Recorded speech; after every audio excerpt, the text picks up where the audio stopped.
จบแล้ว What is that สวัสดีค่ะ ยินดีต้อนรับเข้าสู่ช่องแฟมิลี่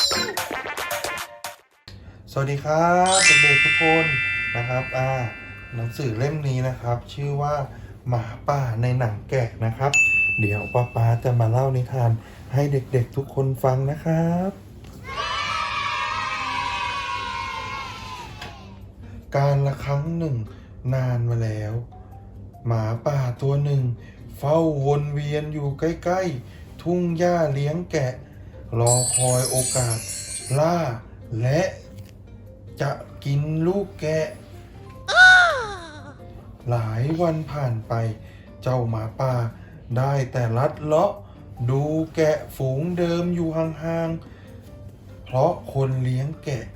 เฝ้าดูอย่างใกล้ชิดตลอดเวลาหมาป่าจึงคิดอุบายขึ้นมาจึงลอบเข้าไปขโมยหนังแกะที่ชาวบ้านตากเอาไว้เอามาคลุมตัวเพื่ออำพรางเป็นแกะก็คือพูดง่ายๆหมาป่าตัวนี้เขาเข้าไปขโมยหนังแกะมานะครับเพื่อเอามาห่มตัวเองเวลาคนอื่นเห็นก็จะได้คิดว่าหมาป่าเป็นแกะนั่นเอง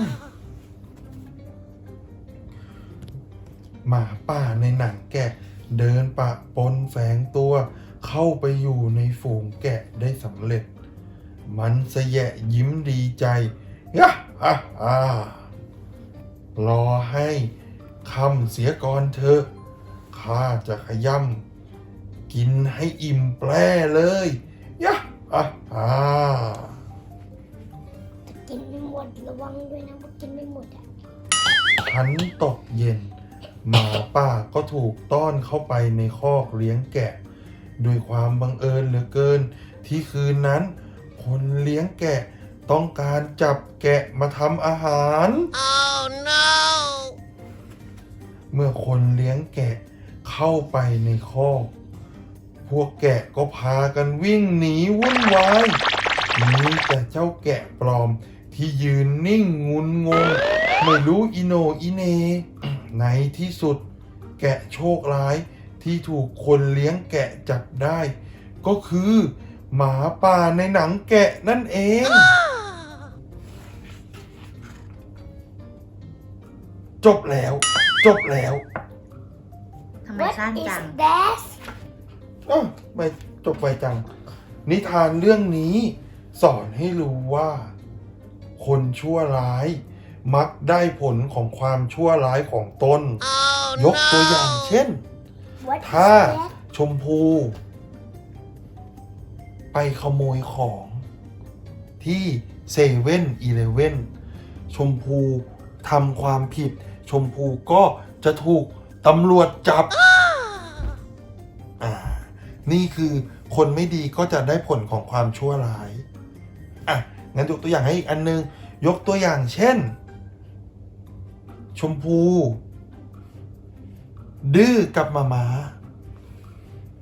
ชมพูก็จะถูกหมาตีเพราะชมพูเป็นเด็กไม่ดีเป็นเด็กดื้อก็ต้องได้รับผลของความดื้อของตัวเอง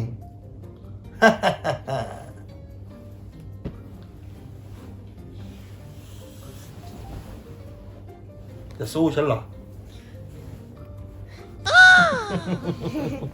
โอเคนิทานเรื่องนี้ก็สั้นๆนะครับจบแล้วแต่ว่าได้แง่คิดดีๆนะครับก็ขอให้เด็กๆทุกคนเป็นเด็กดีนะครับวันนี้ขอตัวลาไปก่อนนะครับบ๊ายบายอ้อย